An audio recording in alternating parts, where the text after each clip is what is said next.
J'étais en visite chez ma famille en Amérique du Sud il y a 13 ans. J'ai rencontré pour la première fois l'un des enfants de mon cousin. La jeune venait d'avoir son troisième enfant et avait été abandonnée par son petit ami. Il était le père du dernier enfant seulement.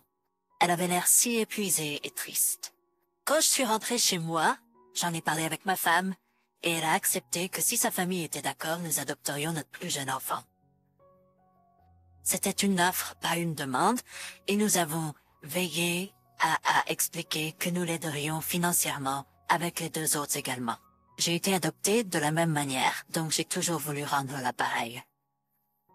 Mes parents adoptifs sont également liés à mes parents biologiques, et ils les ont aidés financièrement aussi. Eh bien, ça a créé un énorme problème. On m'a accusé de vouloir voler un enfant juste parce que j'avais de l'argent et tout ça. Ah, je dis pas de problème et j'ai abandonné l'offre. Eh bien, ce bébé est maintenant un jeune adolescent et sa mère a eu 2 autres enfants.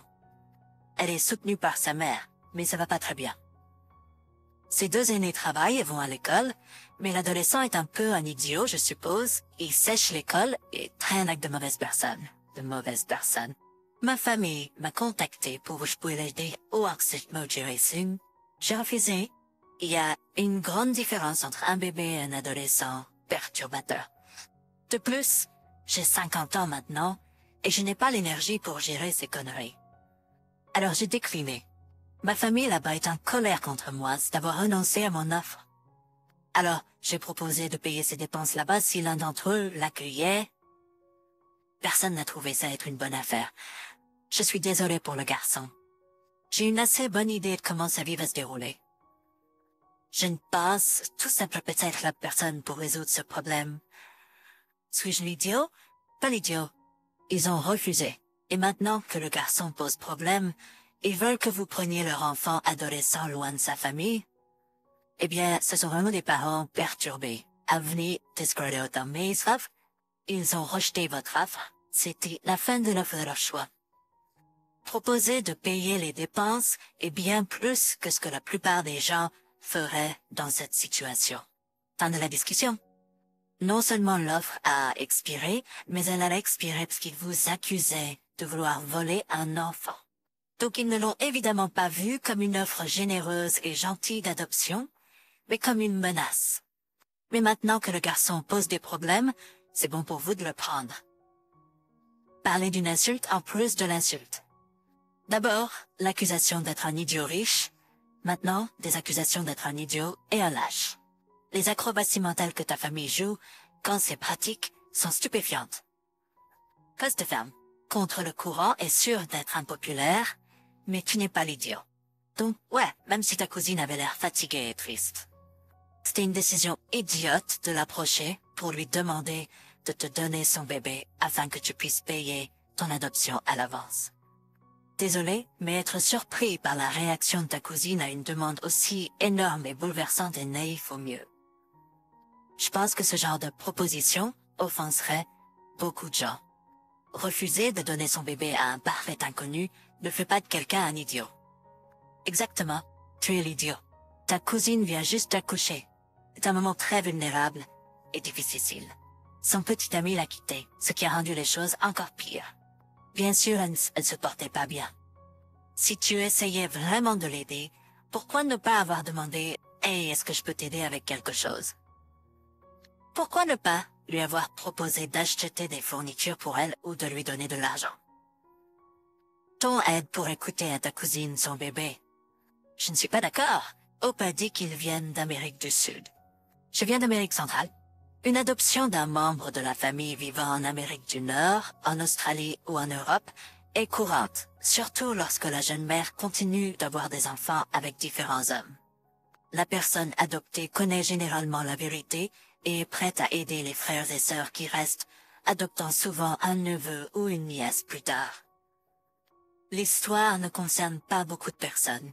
Il s'agit d'Hope et de la culture de leur famille au sein de leur environnement culturel plus large.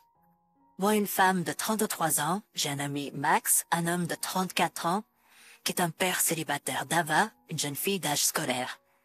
La mère d'Ava n'est pas dans le tableau et a donné la garde et les droits à Max avant même qu'elle ne naisse.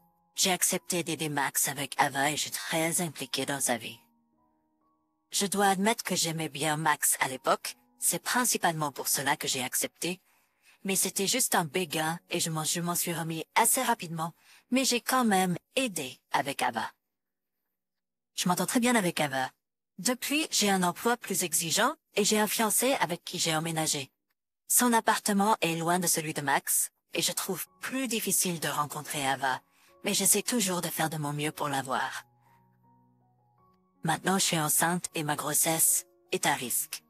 Mon fiancé et moi avons convenu que je prendrais du temps libre jusqu'à la naissance du bébé et que je réfléchirais à reprendre plus tard. Je travaille actuellement en freelance et je choisis les projets que je prends. J'ai dit à Max que, pour le moment, j'aimerais réduire la fréquence à laquelle je vois Ava car je ne peux pas suivre le rythme dans ma condition. Max a essayé de négocier pour déposer Ava chez moi, mais mon fiancé et moi avons fermement dit non.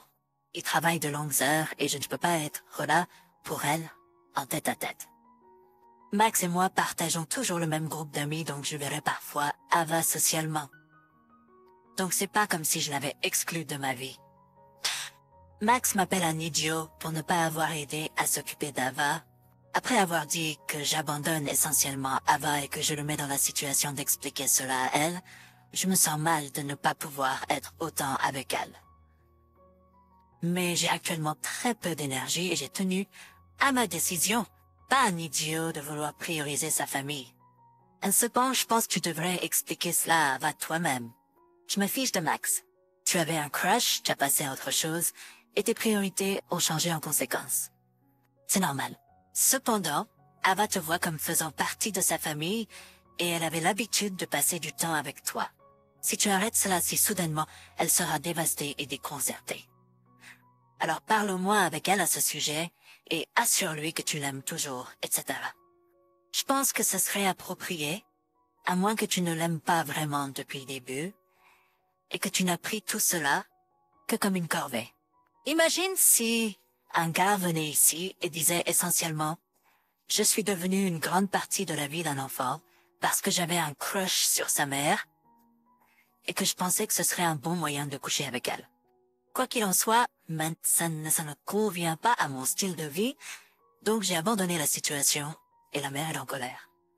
Je ne peux m'empêcher de penser que tout le monde les traiterait de monstres.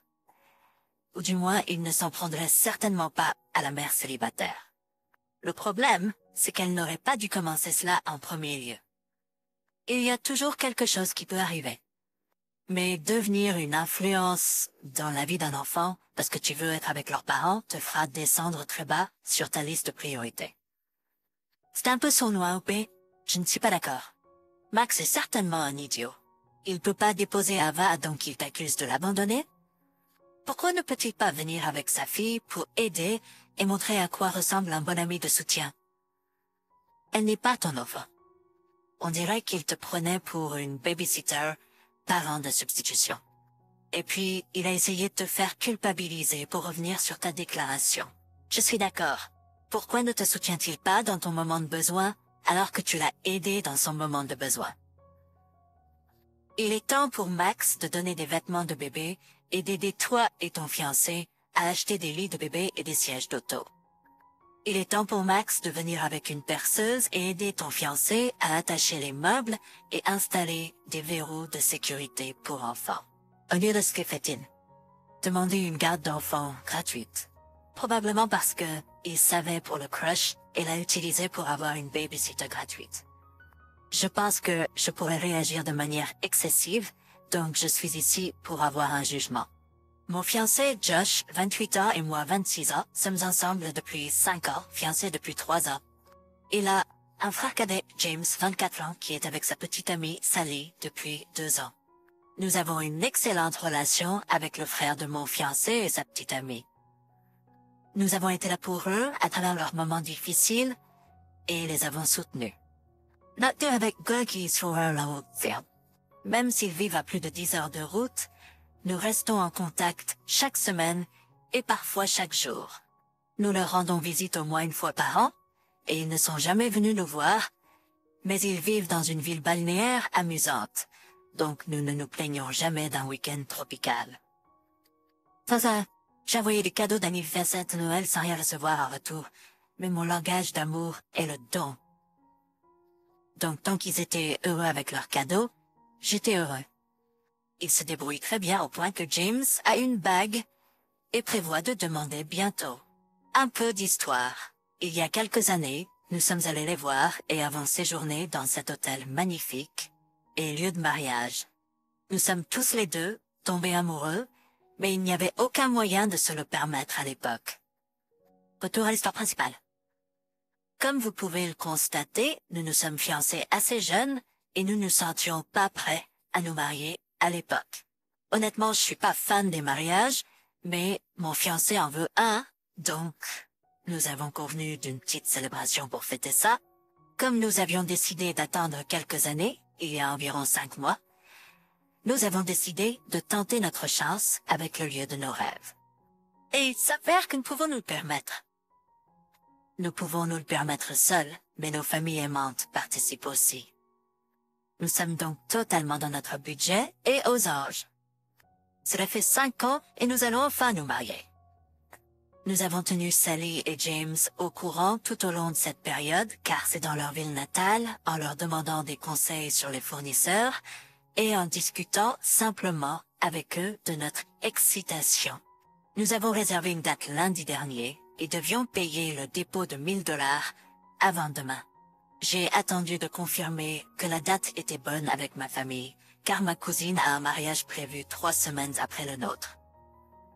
Nous prévoyons de le payer aujourd'hui après avoir obtenu la bénédiction. Hier, mon fiancé a reçu un appel de son père lui demandant s'il avait parlé à James récemment. Son père explique ensuite que James, qui n'a pas encore demandé sa petite amie en mariage, a décidé de réserver le même lieu le week-end avant notre mariage. Dire que je suis contrariée est un euphémisme. Nous leur parlons depuis des mois de nos progrès. Ça, et jamais montré d'intérêt pour te pousser. Honnêtement, je me fiche que ce soit au même endroit. Le week-end avant est juste une gifle au visage. Je ne pense pas pouvoir leur pardonner, encore moins y assister. Suis-je idiot de ne pas vouloir aller au mariage de mon beau-frère? Seul mon beau-frère et ma future belle-sœur vivent dans la ville où se trouve le lieu. C'est un trajet de plus de 5 heures pour le membre de la famille le plus proche. Tout le monde d'autre est à plus de 10 heures de route ou en avion. Il n'y aurait aucun moyen d'assister aux 2 mariages. J'aimerais leur demander ce qu'ils ont pensé, mais maintenant ils évitent nos appels. Clairement, ils ne sont pas assez matures pour le mariage. Pas l'idiot qui réserve un lieu alors qu'ils ne sont même pas encore fiancés. C'est vraiment irrespectueux. C'est vraiment nul de leur. Je suppose que lorsque vous avez dit que vous leur avez tout dit, vous vouliez dire l'endroit, la date, etc. Si c'est le cas, ils l'ont absolument fait pour vous, contrarier tous les deux, et l'ont fait exprès. Et maintenant ils évitent le contact. C'est la preuve qu'ils savaient exactement ce qu'ils faisaient. Sinon, ils seraient à genoux en train de s'excuser de ne pas avoir réfléchi correctement et d'essayer de résoudre le problème. Si j'étais toi, je réserverais le lieu pour le week-end avant le leur. 2 peuvent jouer à ce jeu. Les seuls idiots ici sont ton beau-frère et sa petite amie. Quelle absurdité de leur part de faire ça. Et tu as mentionné que c'était un mariage à destination, donc ta famille ne pourrait assister qu'à un seul. Oh là là, oh là là. Et ton cinéma. Bonne chance, et attends que les guerres de bébés commencent. Ma sœur de 38 ans, Lorraine, qui en a 42, a eu une jeunesse assez mouvementée. Moi aussi, donc je ne juge pas. Quand Lorraine avait 18 ans, elle est tombée enceinte et a choisi de mettre fin à la grossesse. Cela a été son réveil.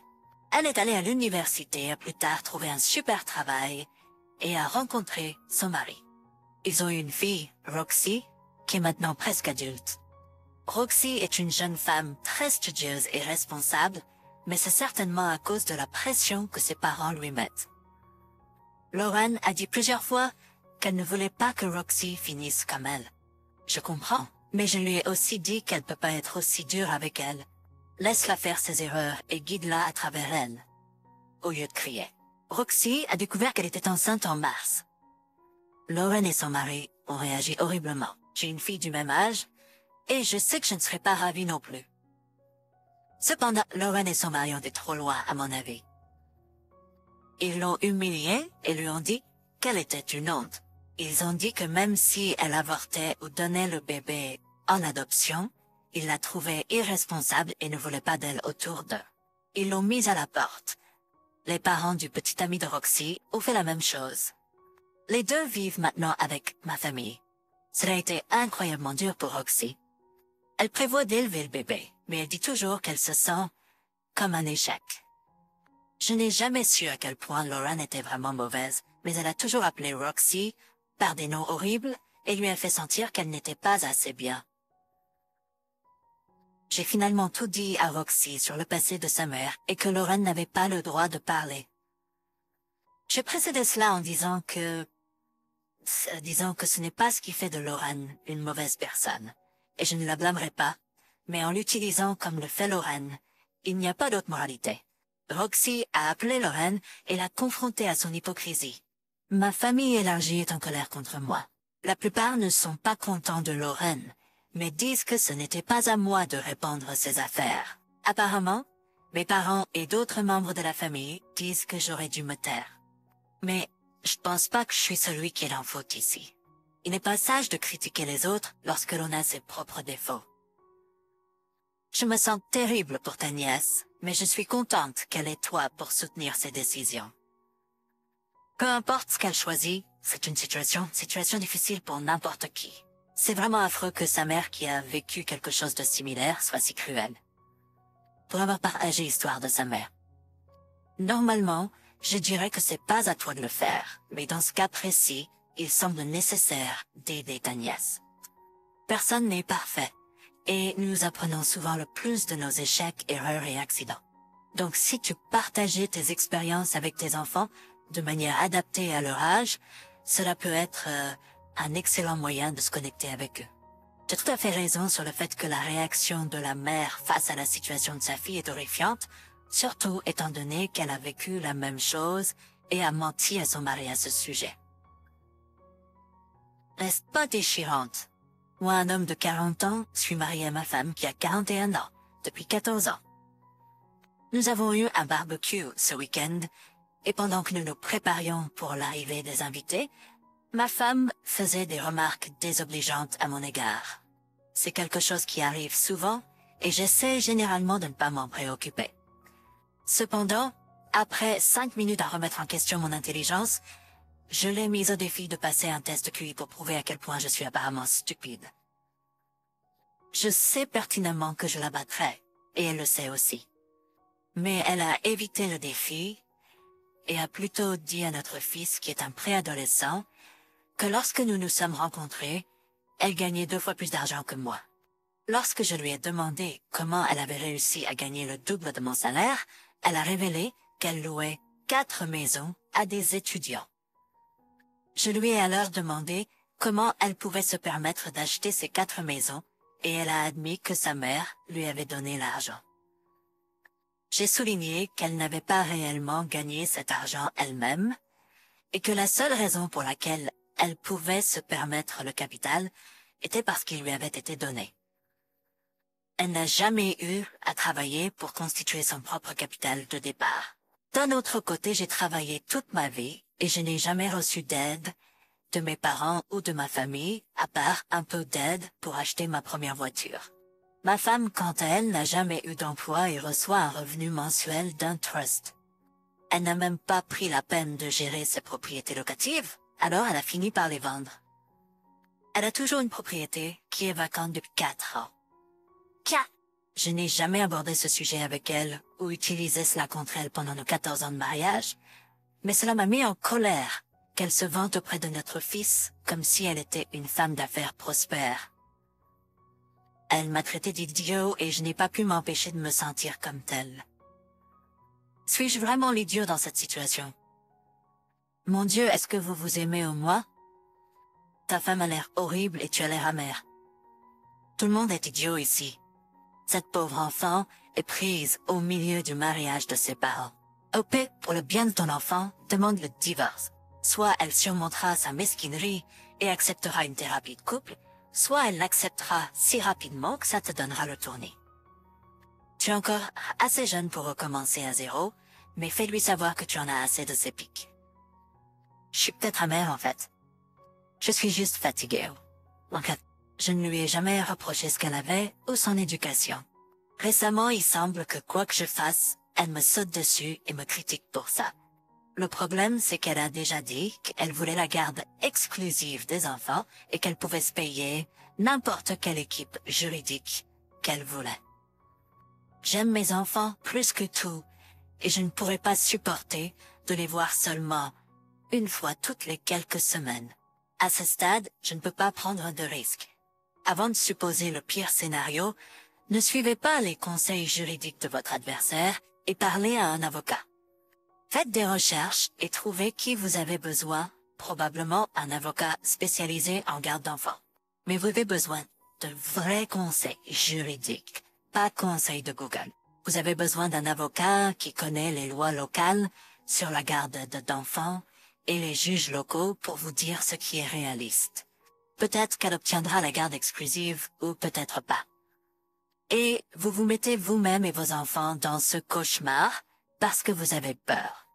Rassemblez discrètement des informations et si vous choisissez de rester, apprenez à ne pas impliquer vos enfants dans vos disputes.